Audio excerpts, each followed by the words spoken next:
तो Ode to Psyche. Ode to Psyche by John Keats is the first of the five odes that he composed during the year 1819. And this 5 and 6 odes are the landmark of his creativity. Okay, are the it is the first of that collection, right? By Keats. By Keats. So, Ode to Psyche dwells upon the study of human mind, and human soul too. Okay, human mind. Psyche, the word in Greek stands for mind. Okay, and from this very word the term psychology is derived. Okay, what is psychology? Psychology is the study of mind, right? And Psyche in Greek mythology is the goddess of love, the youngest and the most beautiful of goddesses in the Greek hierarchy. Means in the order of seniority of gods and goddesses in Greek mythology, she is the youngest and the most beautiful, most charming. So here, Keats, for his expression to analyze the human mind, the working of human mind, a poetic mind, an imaginative mind, he picks up this Greek fable, love story of Psyche with Cupid. So, Cupid is the goddess of, God of love. sorry, god of love. God of love is Cupid, right, in Greek mythology. So, as per that fable and that story, Greek story, mythical story,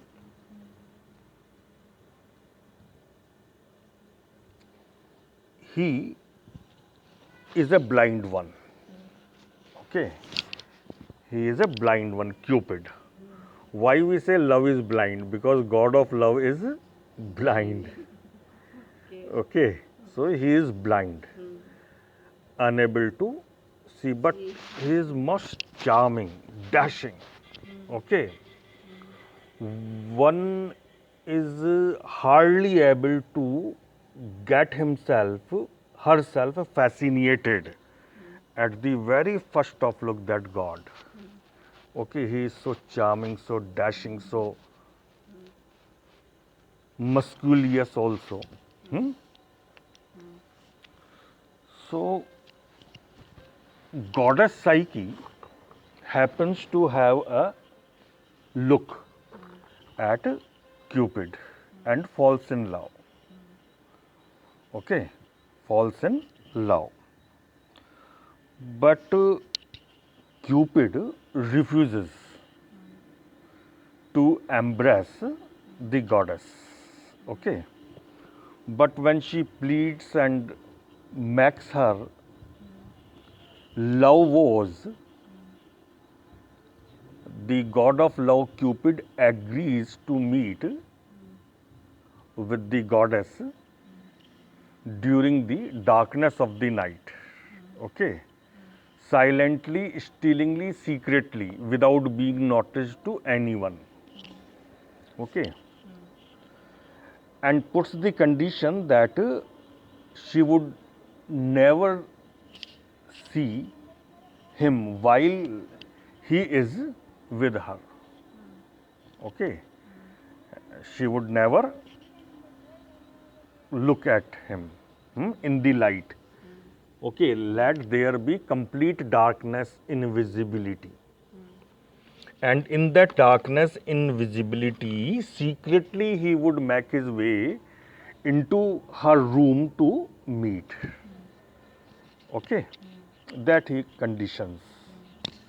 But Psyche, the goddess, so fascinated, so bewildered and enchanted by the very charm and dashing personality of the god of love that she felt to resist herself from having a look at her beloved's face.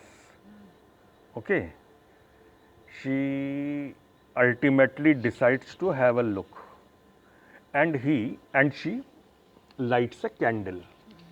Okay, she lights a candle, and the very wax, and when she lights the candle and sees the god of love, she just gets herself indulged into that charm and magnificence of the personality. Eh? And that lamp gets imbalanced, and the drop of that wax falls into his body, and he comes to know instantly that she has violated the condition and seen him, and just flees from there, never to return, leaving Psyche depleted, disappointed in the hunt for her love. Right? Now, here the Psyche is neglected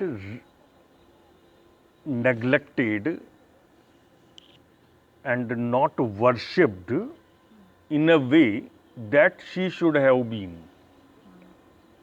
That since she is also a goddess, but since she is love stricken, desperately hunting for her lover, the society, the human society, is also no more worshipping, adoring, and paying her the respect. She is not acknowledged. The poet is greatly hurt and troubled with this dejection of the goddess in the human society. And he makes up his mind to pay a tribute to the goddess, to, to bring her acknowledgement in human society as a goddess, so that the people start worshipping, praying for the goddess, right? So this poem goes two ways, okay, parallel. At one hand, the study of human psyche, the mind; the other hand, the love story of that goddess and the poet's attempt to bring the goddess acknowledgement in human society, right? So what he says, say. So the poem opens with an implorement, with a calling to the goddess. Okay, it has a very particular way of starting an ode by this poet John Keats. And since it is the very first ode, Keats was very experimental with its composition, because he was trying to expand the sonnet form of ode into some fresh form of poetry. Okay, that he chose, that he picked up from the Greek literary form, the ode, that is to address to some object. Now, the ode are both objective and subjective. So this one ode to Psyche is his subjective ode, because he also sings his own painful love story with Fanny Bran. He also sings his own love story with Fanny Bran, because it was the year when she had deserted Keats, around 1817. Okay, then he started composing this odes. So, beside leaving the ode to autumn, in all his 5 odes, he some way refers to his own love story, right? So Psyche is here his Phainibran. Yes. Okay. O goddess, imploring. O goddess, these tunnel numbers rung. Rung means sung. Tunnels means channels. Numbers means song. The current composition which I am going to sing in your prayer, in your worship, will be sung in the channels of human history in the time to come. This is I am confirmed, I am confident. Means Keats was so much confident of his creativity. Though he was greatly, terribly subjected of criticism in the contemporary society, but he was confident, hopeful, optimistic. So he says that what the song I am going to play would be sung in the channels of history in the time to come. By sweet enforcement and remembrance, dear. Since you are so dear, so beloved to me, that sweet enforcement, that sweet melodious compulsion है वो मीठी मजबूरी है the sweet compulsion, the sweet force has pressurized me remembrance, and your sweet memories have forced me to compose this song. Okay, why I am singing? Because I am compelled. I am sentimentally and very, very sweetly compelled to compose it in your prayer. And pardon that thy secret should be sung. And I am sorry to say that the song that I am going to sing in your prayer, in your admiration, would be having some your personal secrets, Yes. would be having your some personal factors. Secrets should be sung. I would be touching your personal factors, personal elements. So sorry for me for that misadventure. The misadventure of singing your personal life, I am going to commit. Sorry for that. Clear? Even into thine own soft crowned ear, even into thine own soft crowned ear. Shankh Numakan, soft, very, very tender, crouched, Shankh, crouched ear, even into thine own soft crouched ear. And I am sure about the longevity, eternity of my poem and popularity of my poem, the song, that I am sure that one day as I compose this song, my song will be heard by your ears also, soft ears. You will hear of this song which I am going to compose through your very, very soft, tender ears. I am confident of it because it will get such a popularity. Yes. I am sure. Surely. Okay, clear? Now, he moves to the theme and picks up a vision to demonstrate that love story. Surely I dreamt today, or did I see the winged Psyche with awakened eyes? Surely I dreamt today. I happened to have a dream today. Did I see? And in that dream, what I noticed, the winged Psyche. I noticed the winged Psyche, goddess Psyche having the wings with awakened eyes. With awakened eyes. Open eyes. Half opened eyes. She was sleepy and not sleepy also. Half awakened. In OZ condition. Hmm? OZ situation. Drowsy. Drowsy situation. Awakened eyes. But the poet puts the question mark.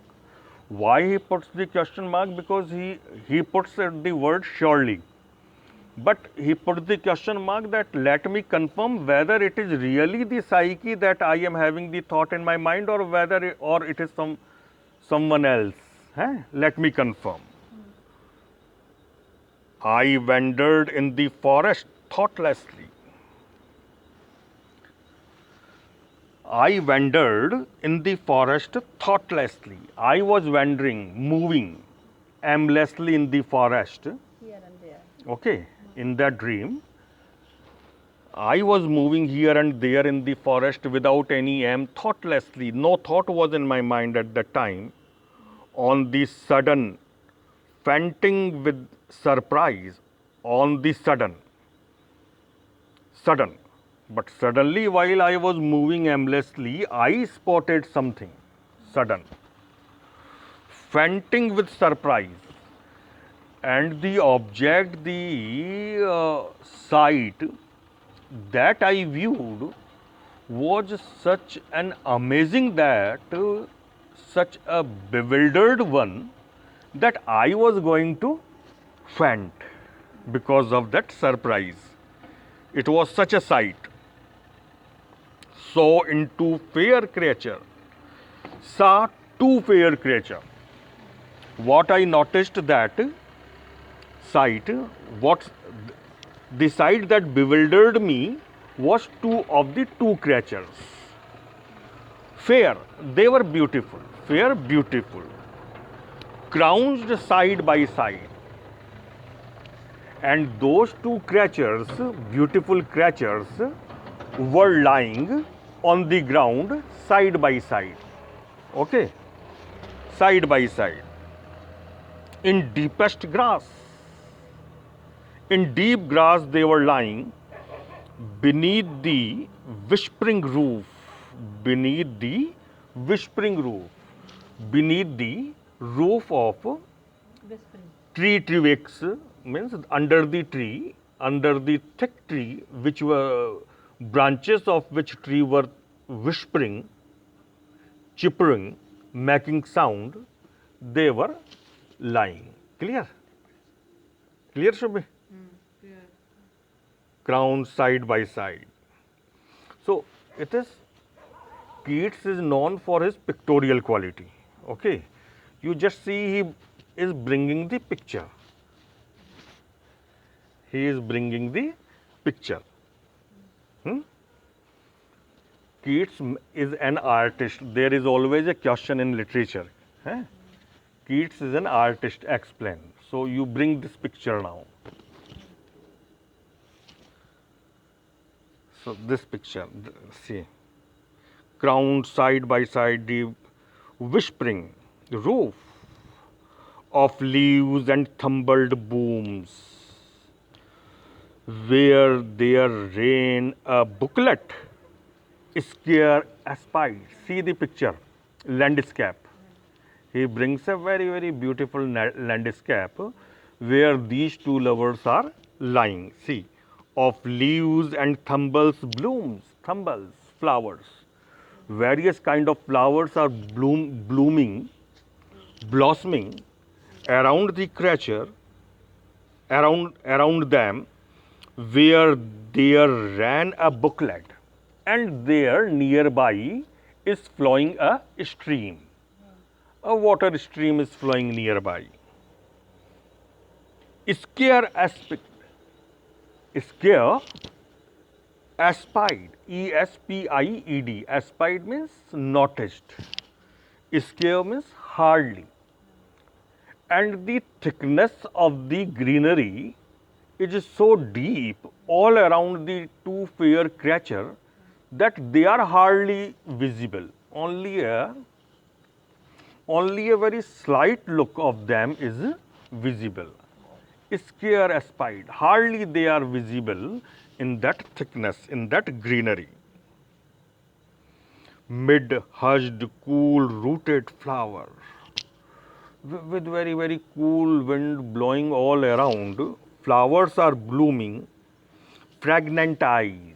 Everywhere there is only a sweet fragrance. Blue, silver, white, bubbled tyrant. Tyrant is a kind of flower. So various kind of flowers are blooming there, like blue, silver, white, budded tyrant. Budded, which are still to bloom. They lay. They lay calm. And in such a beautiful romantic background of nature, these two creatures are lying calm, peacefully, in tranquility they are lying. See the picture. Keats is known for the minute picturization, as if he is sketching, as he is making the miniature picture. Miniature picture of some style. See, breathing. They are taking breathing. They are breathing gradually, slowly. The bedded grass, and the grass is their bed. Okay, where they are lying. Their arm embraced. They are in embracing position. Okay, their arm embraced. And their pinions too.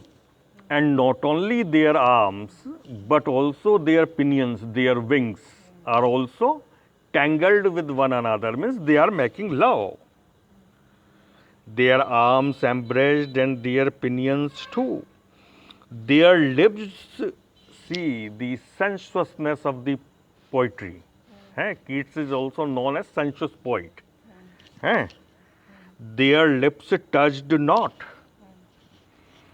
Their lips touched not, means they are not kissing. Though their arms are tangled, embraced, winged tangled, but they are not perfectly in kissing position. Lips not touched, but had not bade adieu. But it is not that they haven't kissed. Okay, they are not currently kissing, but it doesn't mean that they haven't not kissed, but had not bade adieu. Adieu means farewell, but it doesn't mean that they have given farewell to kissing. No, they have kissed, but currently they are not kissing. As if disjoined by soft-handed slumber. Okay. The kind of position these two lovers are tangled with one another reflects, if disjoined, as if their lips have been separated by soft-handed slumber, by the soft stroke of the slip, by the soft stroke of the drowsiness, their lips have separated, parted, otherwise they were kissing. Okay. At tender eye dawn of Arona love. At tender eye dawn. It looks like dawn, the morning time, when the day begins, the day break, early morning time. Tender, soft. The picture of this lover, these two lovers, brings me the very freshness of the morning, tender morning. Arona love, with the sweetness of their love. It brings me the purity, the softness, the sanctity, and the spirituality of the early morning time when the day breaks and the night departs. the winged boy I knew. And now I have identified, confirmed the winged boy, the winged youth who is lying with this goddess. Now I have identified and confirmed. But who thou though, but who you are? I am sure this youth is Cupid. But the women, the goddess with him, who is? Oh, happy, happy doe. It is surely her happy, happy doe, her beloved. His psyche true. Certainly she is his psyche. His psyche.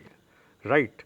So let us today come to let us put a stop here today for this first part of this psyche, where he just brings an introduction to this great Greek love story, Kam Dev, and in Hindi, the beloved of Kamdev in Hindi.